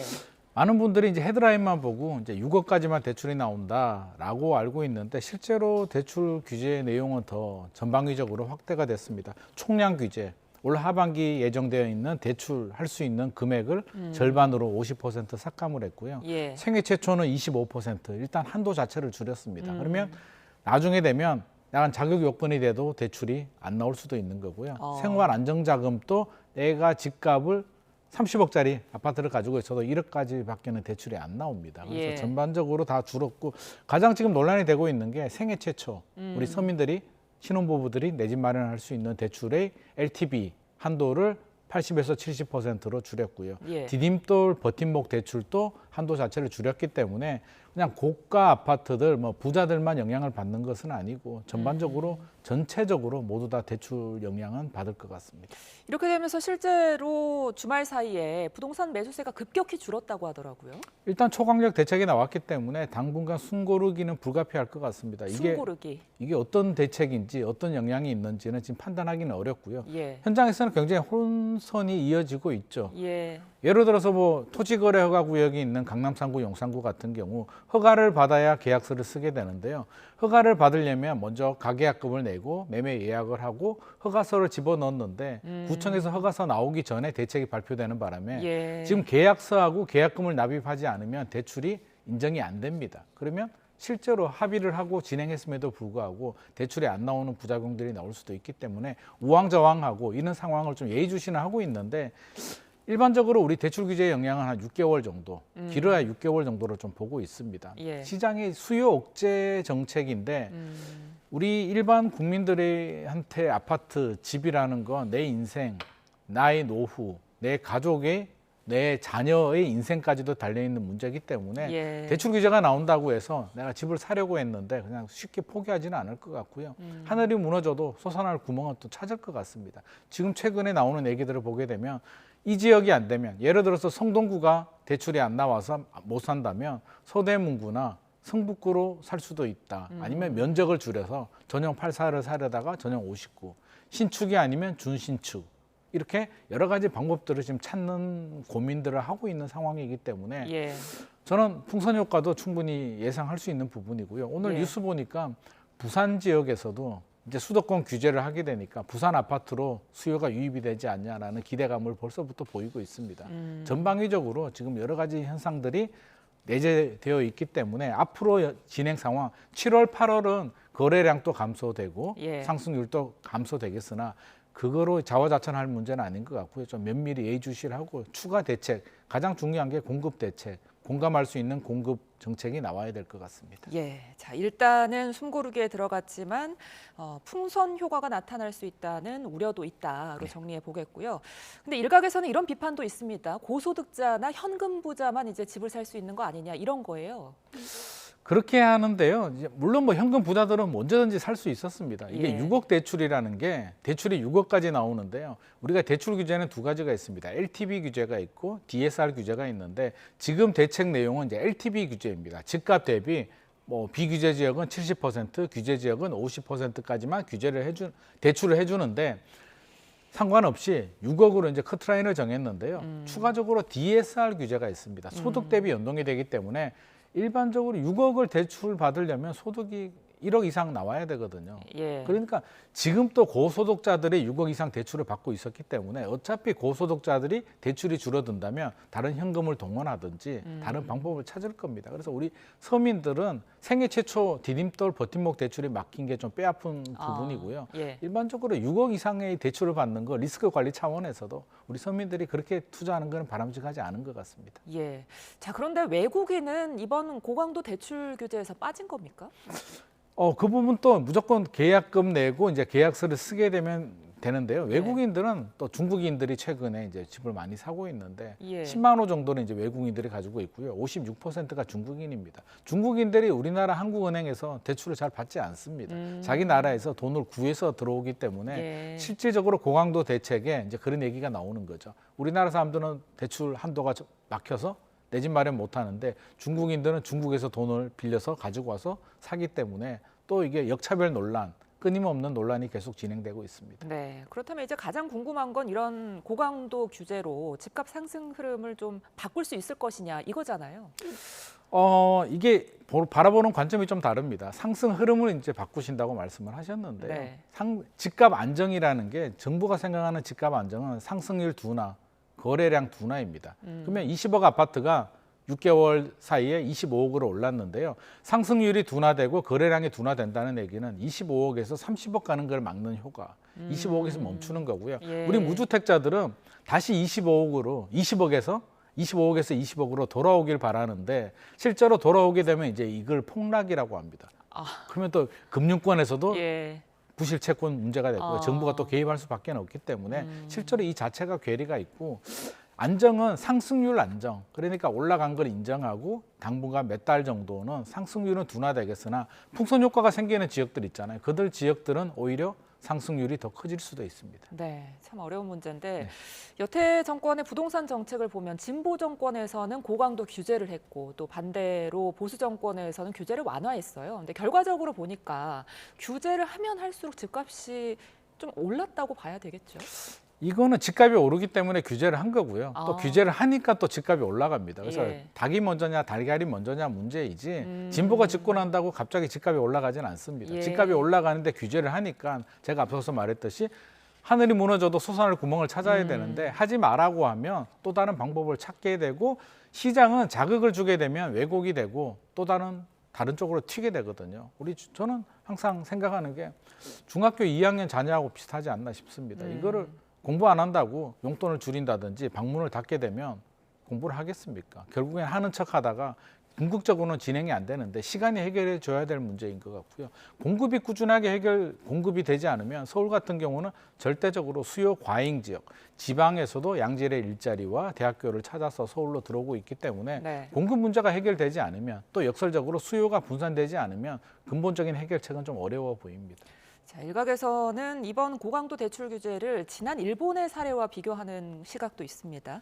1990년대 일본도 이제 높은 집값을 잡기 위해서 금리 인상 그리고 대출 총량 규제 정책을 시행했다고 하더라고요. 네, 우리가 잃어버린 30년 일본 얘기를 많이 하는데요. 뭐 최악의 경우는 이제 뭐 그런 가능성도 배제할 수는 없을 것 같습니다. 누가 보더라도 최근에 강남 집값, 한강벨트 집값 상승은 비정상은 맞습니다. 근데 우리가 중요한 건 비정상을 이제 정상으로 돌리는 과정이 굉장히 어려운 부분이고요. 연착륙이 중요한데 자칫 잘못 일본처럼 경착륙이 될 수도 있는데 그렇게 되기에는 이제 정책이 굉장히 중요한 부분이고요. 우리가 예. 일본 사례를 보게 되면 단순하게 집값이 많이 올라서 규제를 해서 집값이 떨어져서 경제 위기가 왔다라고 알고 있는데 속을 들여다보게 되면 일본은 이제 구조적인 문제, 1950년대부터 이제 발생한 그 일본 경제 시스템이 시간이 지나면서 시대를 따라가지 못하면서 연공서열, 종신고용, 은행과 기업 간의 문제가 종합적으로 이게 문제가 생긴 부분이기 때문에 우리는 일본과는 좀 사례가 다른 부분이 있고요. 예. 어떻게든 집값 비정상 급등은 바람직하지 않은 것은 분명한 사실입니다. 네. 자, 그런데 이런 가운데 대통령실은 이번 대출 규제가 대통령실 대책이 아니다 이러면서 약간 좀 선을 그었어요. 왜 이랬을까요? 아무래도 살짝 좀 부담이 있었던 것 같습니다. 이게 대선 기간에 수요 억제, 그러니까 세금 규제하지 않고 공급으로 해결하겠다라는 정책 기조를 대통령께서 말씀하셨는데 예. 지금은 대출 규제이지만 실질적으로 수요 억제 정책이거든요. 그럼 했던 말하고가 좀 다른 부분이 있기 때문에 아무래도 살짝 거리를 좀 두고 있는데 이번 대책이 집값이 너무 단기간에 급등을 했기 때문에 저는 뭐 나올 수밖에 없는 뭐 어쩔 수 없는 정책이라고 생각은 합니다만 여기서 끝나서 될 문제는 아닌 것 같고요. 급한 불을 잠시 덮어뒀다면 근본적인 문제가 뭔지, 왜 시장에서 불안한지, 사실 불안한 심리거든요. 예. 지금 아니면 집 못 살 것 같은 두려운 마음. 그러니까 장기적으로는 공급을 해주더라도 단기적으로는 불안 심리를 잠재울 수 있도록 우리는 역대 정권과는 달라. 그러면 시장과의 좀 친화적인 메시지. 예를 들자면 재건축 초과 이관수라든지 이런 걸 폐지함으로써 우리는 공급을 늘리기 위해서 이념을 초월할 수 있으라는 시그널도 좀 던져줄 필요가 있을 것 같습니다. 예, 일각에서는 문재인 정부 당시 부동산 대책 실패가 영향을 좀 미친 거다 이런 분석도 있던데 어떻게 해석하십니까? 민주당 입장에서는 뼈아픈 부분이죠. 다른 거는 뭐 잘 모르겠는데 결국에는 부동산 때문에 정권 교체가 됐다라고 생각을 하는 부분인데요. 그래서 세금 규제는 하지 않겠다라고 했는데 역설적으로 지금 대출 규제로 가고 있는데 예. 시장에서 받아들일 때는 세금 규제나 대출 규제나 강제로 누르는 거는 똑같습니다. 그래서 수요 억제만으로는 사실 해결될 수 없는 부분이고요. 오히려 부작용이 더 커질 수도 있습니다. 역대 정권에서 유일하게 부동산을 정책으로 잡은 정권이 노태우 정부입니다. 노태우 정부가 성공했던 배경에는 1기 신도시 포함 200만 호 대대적인 공급 폭탄을 쏟아부었고요.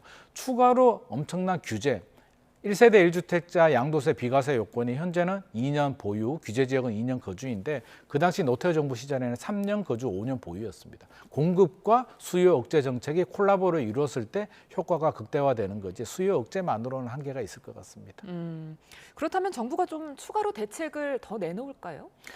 나올 수밖에 없을 것 같습니다. 공급 확대 대책이 이제 가장 키포인트가 되는데 윤석열 정부나 문재인 정부에서 발표했듯이 그린벨트를 푼다든지 뭐 신규 택지를 발굴한다, 용적률을 상향한다. 그 정도 가지고는 시장의 공감을 얻기는 어려울 것 같고요. 저는 오히려 신뢰 회복이 우선이기 때문에 문재인 정부, 윤석열 정부 때 추진하던 여러 가지 프로젝트들을 지금 이렇게 차질 없이 진행하고 있다. 뭐 그린벨트는 이렇게 풀고 있다를 상세하게 이렇게 시장에 알려준다면 제대로 진행하고 있구나, 믿고 기다리면 되겠구나라는 심리가 들 때 비로소 안정을 찾을 수 있을 것 같습니다. 자, 그런데 이번 이 대출 규제 때문에 전세 매물이 급감할 거다 이런 우려도 나오더라고요. 전세 대란이 또 나타날 수도 있을까요? 이거는 또 다른 부작용 중에 하나가 될 수도 있을 것 같습니다. 왜냐하면 이번 전세 대출의 내용을 보게 되면 실거주 의무가 추가됐거든요. 6개월 이내 대출을 받으면 실거주를 해야 되는데 전세를 주지 못한다는 얘기입니다. 그러면 자연스럽게 전세 매물이 줄어들게 되고요. 수요자들은 여러 가지 고민을 하겠죠. 지역을 옮기든지 면적을 줄이든지 여러 가지 고민하다가 이렇게 저렇게라도 답이 안 나오면 선택할 수 있는 방법은 그냥 전세를 거주하는 방법입니다. 전세 수요는 또 늘어날 수밖에 없고요. 2026년 내년부터 이제 입주 물량이 급감합니다. 서울 같은 경우는 한 3분의 1 토막이 날 것으로 예상을 하고 있는데 종합적으로 본다면 전세 가격 하반기부터 올라갈 가능성이 높고요. 내년에 더 심각해질 수도 있기 때문에 집값 잡으려다가 지금 전세 가격 올라가는 문제, 부작용이 또 발생할 수도 있습니다.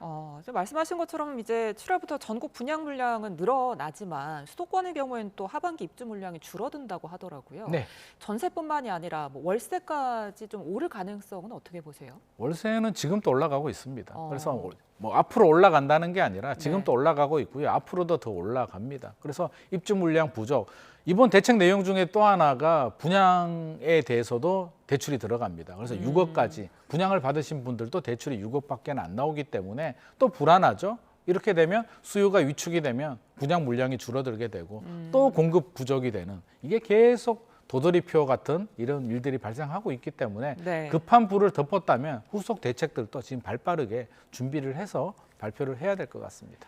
예, 참. 근데 이제 반면 지방 아파트들은 가격이 오히려 떨어지거나 뭐 준공후 미분양된 아파트들도 상당하다고 하더라고요. 이런 양극화 현상은 어떻게 보세요? 현재 우리 사회에서 가장 심각한 게 양극화죠. 예. 우리가 이렇게 지금 뭐 대책을 발표하고 집값이 과열이다, 풍선효과 얘기를 하다 보면 공감을 전혀 하지 못하는 국민들이 더 많을 것 같습니다. 그러니까요. 우리 동네는 도대체 이게 무슨 소리야? 저게 미국도 아니고 예. 왜 서울은 저러는 거야?라고 이제 공감을 못하는데 예. 이게 양극화의 문제이고요. 지방 같은 경우는 인구 유출, 수도권으로 자본 유출까지 발생하고 있기 때문에 상당히 어렵고 준공은 미분양은 지금 계속 늘어나고 있습니다. 4월까지 26,000호 정도였는데 아마 뭐 5월, 6월 되면 27,000, 28,000, 3만 호도 곧 뚫을 기세이기 때문에 이 문제도 좀 해결해야 되고요. 정부 정책 중에 하나가 저는 지방 미분양, 악성 미분양에 대해서는 5년간 양도세 면제라든지 취득세 면제 같은 강한 인센티브를 줘서 서울로 향하는 돈과 투자 심리를 차라리 그냥 서울은 규제가 많으니까 지방 미분양, 준공은 미분양 사자라고 좀 돌아선다면 서울 안정에도 도움이 되고요. 미분양 해소도 도움이 되고 지방 경제에도 도움이 되고 건설사들 PF 해결에도 도움이 되니까 이런 여러 가지 정책들을 좀 같이 병행, 고려를 좀 해야 될 것 같습니다. 지방 부동산으로 눈길을 좀 돌리게 해야 한다. 네네. 워낙 침체니까요. 예. 네. 자, 이런 상황 속에서 수도권 집값이 크게 오르니까 6월 가계대출 증가액이 7조 원에 육박했습니다. 생활비의 30%를 대출비 상환으로 쓸 만큼 지금 영끌 대출 상황이 아주 심각하다고 하더라고요. 이게 결국에는 맞물려서 내수 경기 침체까지도 이어집니다. 왜냐하면 소득은 정해져 있는데 월급은 오르지 않는데 대출을 받아서 무리한 대출을 받아서 집을 사다 보니까 원리금 상환하고 나면 쓸 돈이 없거든요. 자연스럽게 외식을 줄이게 되고 지출을 줄이게 됩니다. 그래서 가계부채 억제 차원에서도 이번 대책이 이제 발표가 되긴 했는데요. 네. 그래도 불구하고 이제 뭐 물론 7월, 8월로 넘어가게 되면 가계부채는 안정이 되겠습니다만 총량 자체를 줄이기는 어려울 것 같고요. 저는 가계부채 총량 규제, 관리도 중요하지만 사실은 연체율이 늘어나지 않는 것도 중요합니다. 이렇게 대출 규제하게 되면 또 불안한 마음에 또 사금융이나 더 금리가 높은 위험한 상품으로 또 접근할 수도 있기 때문에 정부는 단순히 총량만 억제됐다고 해서 안심할 문제는 아닌 것 같고요. 연체율이 늘어나지 않도록 또 우리 서민들이 생애 최초 신혼부부들은 또 쉽게 내 집 마련할 수 있도록 고가주택은 규제하되 서민주택들, 신혼부부들은 또 길을 좀 열어줄 필요도 있을 것 같습니다. 그렇다면 이번 대책으로 이런 영끌 대출은 좀 줄어들겠네요. 아무래도 줄어들 수밖에 없습니다. 예. 생애 최초 80에서 70%로 줄였고요. 한도 자체도 줄였고 분위기 자체가 은행권 얘기를 들어보게 되면 어지간하면 대출을 해주지 마라라는 그런 지침이 내려왔기 때문에 정말 기준에 딱 충족되는 분들 아니면 앞으로 대출 받기는 굉장히 어려울 겁니다. 하지만 이 대출이 뭐 6개월, 1년, 2년 계속 지속되지는 않기 때문에 일단 상황을 보시고 지금 안 된다고 해서 내 집 마련 꿈 포기하지 마시고요. 계속 노력하는 자세는 필요할 것 같습니다. 그러니까 끝으로 이 질문 드릴게요. 소장님께서는 그럼 결국에는 뭐 이제 집값 잡으려면 공급을 확대해야 한다 이렇게 보시는 겁니까? 공급을 확대를 해야 되는데 그 부분이 이제 서울 수도권 지역들은 쉽지 않기 때문에 예. 당장 공급 물량이 안 나온다. 10년, 20년이 걸린다고 하더라도 저는 신뢰 회복이 우선이라고 생각하거든요. 불안하지 않도록. 그렇다면 3기 신도시든 기존 발굴한 택지에 대해서 진행 상황을 상세하게 알려주면서 공감을 좀 얻는 정책도 필요할 것 같고요. 네. 수요 분산, 우리 지방 경쟁력, 그러니까 지방의 양질의 일자리와 대학교를 육성해서 서울로 올라오는 수요들도 차단할 테니까 믿고 기다려달라는 그런 시그널을 좀 제시할 필요도 있을 것 같습니다. 알겠습니다. 부동산 상황과 전망, 지금까지 김인만 부동산경제연구소장과 이야기 나눠봤습니다. 고맙습니다.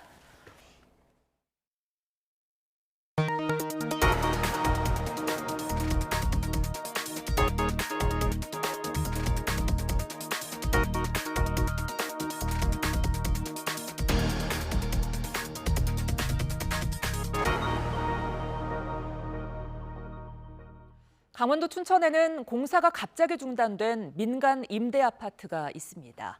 시공사가 부도가 났는데 살펴보니 입주 예정자들이 낸 임대 보증금 관리가 엉망이었습니다. 시공사는 물론 금융기관과 공공기관까지 모두 책임을 미루면서 다 짓지도 못한 아파트는 결국 공매를 앞두고 있습니다. 홍성우 기자입니다. 도심 속 높게 솟은 아파트. 마무리 공사가 한창이어야 하지만 현장엔 아무도 없습니다. 318세대 민간임대 아파트는 시공사 부도로 공정률 78%에서 멈췄습니다. 공사가 중단된 지 벌써 반년이 넘게 지났습니다. 아파트는 여전히 이렇게 공사를 마무리하지 못한 채 방치돼 있습니다. 시행사 시온토건이 주택도시 보증공사에 입금해야 할 임대보증금을 임의로 사용한 게 시작이었습니다. 전체 보증금 385억 원 가운데 대부분 사용하고 77억 원만 입금했는데 보증공사는 보증금 미납 사실을 알고도 수년간 아무 조치를 하지 않았습니다. 여기에 중도금 대출기관인 새마을금고는 주민 동의 없이 대출금을 시행사로 송금했습니다. 심지어 동호수가 존재하지 않은 유령세대 대출까지 마구잡이로 실행했습니다. 최근 주택도시 보증공사가 납부된 보증금 77억 원에 대한 환급 이행 절차를 진행했는데 나머지 300억 보증금은 주민 빚으로 남은 상황. 사건 사고가 터지고 나서야 그 이후에 수년간 침묵하고 그 이후에 그 얘기를 해주는 그런 보증기관이 민간 보증업체도 그러진 않을 것 같아요. 공기관인 보증업체에서 그 역할을 제대로 수행하는지에 대해서 묻고 싶습니다. 여기에 주택도시 보증공사는 아파트에 대한 공매 절차를 준비하고 있습니다. 주민들은 아파트가 헐값에 팔려 대출금을 갚고 나면 아무것도 남지 않을까 걱정하고 있습니다. 공매를 낙찰받으신 사업자가 사업을 이어나가려면은 지금 현재 이해관계자들과의 그 협조가 필요할 거예요. 그렇기 때문에 그 과정에서 협의하는 과정에서 임차인들의 그 손실이 최소화될 수 있도록 중간에서 시에서 최대한의 역할을 하겠습니다. 시행사 대표는 구속됐고 대출을 실행한 새마을금고 관계자들도 수사를 받는 상황. 하지만 시행사와 금융사, 보증기관 모두 책임을 떠넘기며 수백억 보증금 피해는 고스란히 입주 예정자들이 떠안게 됐습니다. YTN 홍서욱입니다. 국내 직장인 10명 가운데 8명은 올해 여름 휴가로 해외보다 국내 여행을 선호하는 거로 나타났습니다.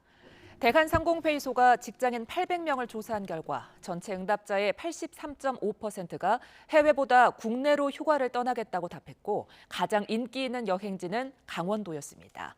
1인당 휴가비로는 지난해보다 9% 넘게 늘어난 53만 5천 원을 쓸 거로 조사되는데 서울 직장인의 휴가비는 평균보다 많은 77만 6천 원으로 집계됐습니다. 지난달 우리나라를 찾은 한국인 관광객이 코로나19 이전인 2019년을 넘어선 거로 나타났습니다. 우리나라를 찾은 외국인 관광객이 코로나19 이전인 2019년을 넘어선 거로 나타났습니다. 한국관광공사는 지난달 방한한 외국인 관광객이 1년 전보다 15% 가까이 늘어난 163만 명으로 집계됐다고 밝혔습니다. 이는 코로나19 전인 2019년 5월의 109.7% 수준입니다. 국적별로는 중국인 관광객이 48만 명으로 가장 많았고 일본과 타이완, 미국, 필리핀이 뒤를 이었습니다. 내년 실제 공휴일은 총 70일로 올해보다 이틀이 늘어납니다. 우주항공청이 발표한 2025년도 원력 요항을 보면 2026년은 일요일이 52일이고 국경일과 설날, 대체 공휴일 등 20일의 공휴일을 더해 72일이 되지만 3일절과 부처님 오신 날이 일요일과 겹쳐서 실제 공휴일 수는 70일입니다. 주 5일제 근무자의 경우 공휴일 70일과 함께 52일의 토요일이 더해져 휴일 수가 122일이지만 토요일과 겹치는 현충일과 광복절 등 4일의 공휴일을 제외하면 휴일 수는 118일로 올해보다 하루 적습니다.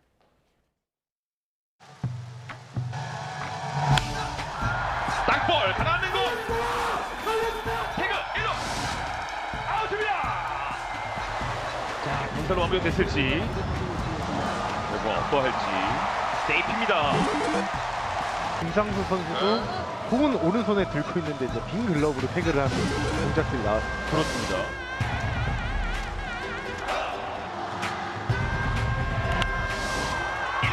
뽑아냅니다. 우측 안타. 꽁꽁 묶여 있었던, 잠겨 있었던 득점 복식 한번 열리자 연이어 열립니다.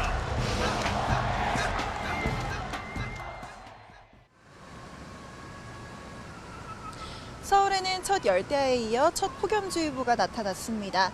체감온도가 33도 이상인 날들이 이틀 이상 지속될 걸로 보여 내려진 건데요. 그에 맞게 현재 서울의 체감온도는 30도 안팎 보이고 있고요. 이렇게 바람이 강하게 불고 있지만 습도가 높아서 후덥지근하게 느껴집니다. 오늘 나오실 때는 그 어느 때보다 더위 대비 잘해주셔야겠습니다. 현재 서울을 포함한 전국 대부분 지역에 폭염특보가 내려져 있습니다. 일부 경기 지역과 호남, 영남에는 폭염경보가, 그 밖에 대부분 지역에는 폭염주의보가 내려져 있습니다. 오늘 낮 기온은 서울이 31도, 광주와 대구 35도, 경주 36도까지 치솟겠고요. 체감온도는 전국 대부분 지역에서 33에서 35도를 웃돌겠습니다. 폭염이 기승을 부리며 대기 불안정이 심해지는 곳은 오후에 소나기가 지나겠습니다. 오늘은 수도권과 강원, 영남 곳곳에, 내일은 내륙 대부분 지역에 5에서 40mm의 소나기가 예상됩니다. 소나기가 내리지 않을 때는 구름 사이로 볕이 무척 강하겠습니다. 7월의 첫째 주에도 밤낮 없는 더위는 계속되겠고요.